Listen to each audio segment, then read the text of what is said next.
Assalamualaikum warahmatullahi wabarakatuh. Hai semuanya, perkenalkan nama saya Alifira Ardelia Megita dengan NIM 612012300362 dari kelas era 10 Manajemen, jurusan Manajemen, Fakultas Ekonomi dan Bisnis di Universitas Primagraha.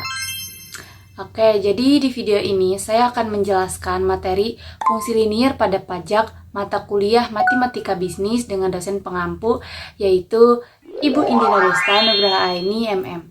Enjoy watching!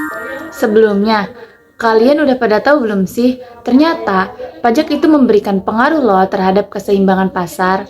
Karena pajak yang dikenakan atas penjualan suatu barang menyebabkan harga jual barang tersebut naik. Setelah dikenakan pajak, maka produsen akan mengalihkan sebagian beban pajak tersebut kepada konsumen, yaitu dengan menawarkan harga jual yang lebih tinggi. Akibatnya, harga keseimbangan yang tercipta di pasar menjadi lebih tinggi daripada harga keseimbangan sebelum pajak, sedangkan jumlah keseimbangan menjadi lebih sedikit. Selanjutnya kita ke rumus-rumus. Rumus yang pertama yaitu rumus keseimbangan pasar sebelum ada pajak. Keseimbangan pasar itu ada dua, fungsi jumlah dan fungsi harga. Untuk rumus fungsi jumlah yaitu QD sama dengan QS. Untuk rumus fungsi harga yaitu PD sama dengan PS. Selanjutnya rumus keseimbangan pasar setelah adanya pajak. Nah, rumusnya sama. Untuk fungsi jumlah itu QD sama dengan QS ditambah T. Untuk rumus fungsi harganya yaitu PD sama dengan PS ditambah T. Jadi untuk keterangannya itu QD sama dengan fungsi jumlah permintaan, QS fungsi jumlah penawaran, PD yaitu fungsi harga permintaan, PS fungsi harga penawaran, dan T adalah besar pajak. Selanjutnya rumus penerimaan pajak pemerintah, di mana T besar sama dengan T kecil dikali Q.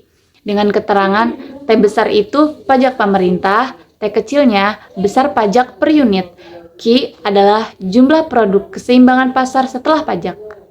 Dan yang keempat ada rumus beban pajak konsumen, di mana rumusnya itu TK sama dengan PET dikurang PE. Dengan keterangan TK adalah beban pajak konsumen, PET sama dengan harga keseimbangan setelah pajak, PE adalah harga keseimbangan sebelum pajak. Dan yang terakhir ada rumus beban pajak produsen. TP sama dengan T min TK. Dengan keterangan TP adalah beban pajak produsen, TK beban pajak konsumen, dan T adalah pajak pemerintah. Agar lebih paham terkait materi fungsi linier pada pajak, kita langsung ke contoh soal dan pembahasannya. Oke, jadi di sini ada contoh soal. Suatu produk ditunjukkan fungsi permintaannya, yaitu PD sama dengan 7 plus Q, dan fungsi penawarannya, yaitu PS sama dengan 16 min 2 Q. Produk tersebut dikenakan pajak sebesar Rp3 per unit. Pertanyaannya, 1. Berapa harga dan jumlah keseimbangan pasar sebelum dan sesudah pajak? Yang kedua, berapa besar penerimaan pajak oleh pemerintah? Yang ketiga, berapa besar pajak yang ditanggung konsumen dan produsen? Pertama-tama kita tulis diketahui. Fungsi permintaannya yaitu PD sama dengan 7 plus Q. Fungsi penawarannya yaitu PS sama dengan 16 min 2 Q. Selanjutnya ada pajak yang dilambangkan T, yaitu sebesar 3. Selanjutnya kita tulis ditanya. Pertanyaannya itu yang ke-1, berapa harga dan jumlah keseimbangan pasar sebelum dan sesudah pajak? Yang kedua, berapa besar penerimaan pajak oleh pemerintah? Dan yang ketiga, berapa besar pajak yang ditanggung konsumen dan produsen? Oke, kita jawab yang sebelum ada pajak. Rumusnya itu PD sama dengan PS. Kita masukkan yang tadi sudah diketahui ke dalam rumus. PD-nya yaitu 7 plus Q sama dengan PS-nya yaitu 16 min 2 Q.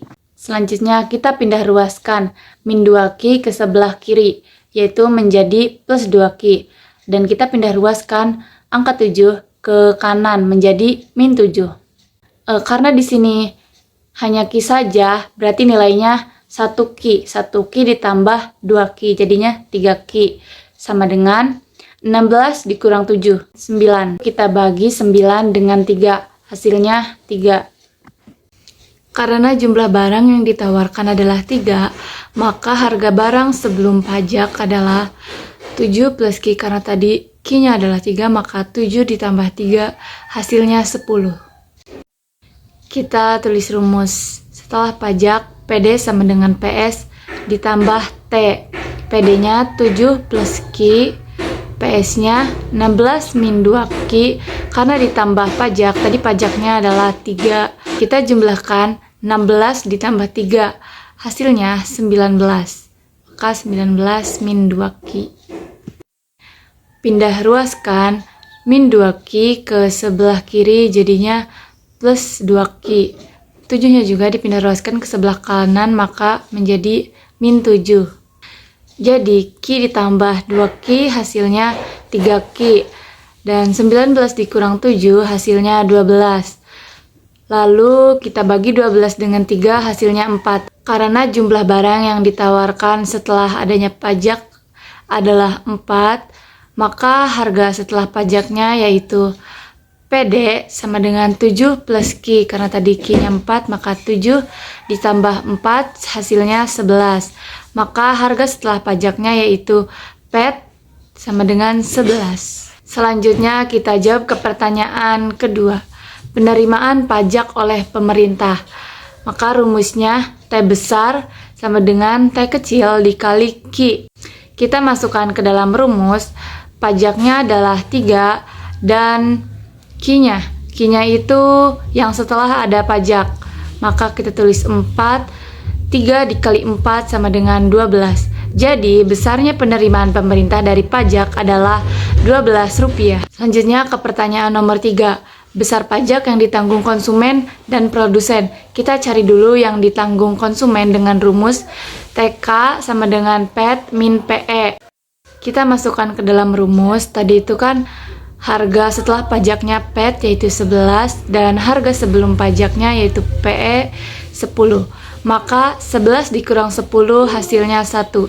Jadi besarnya pajak yang ditanggung konsumen adalah Rp1. Kemudian mencari besar pajak yang ditanggung produsen dengan rumus TP sama dengan T dikurangi TK. Tadi kan T-nya adalah besar pajak yaitu 3 dan TK-nya 1, maka 3 dikurangi 1 hasilnya 2. Jadi besar pajak yang ditanggung produsen adalah sebesar Rp2. Mungkin itu saja yang bisa saya jelaskan terkait materi fungsi linear pada pajak. Kurang dan lebihnya mohon dimaafkan. Wassalamualaikum warahmatullahi wabarakatuh.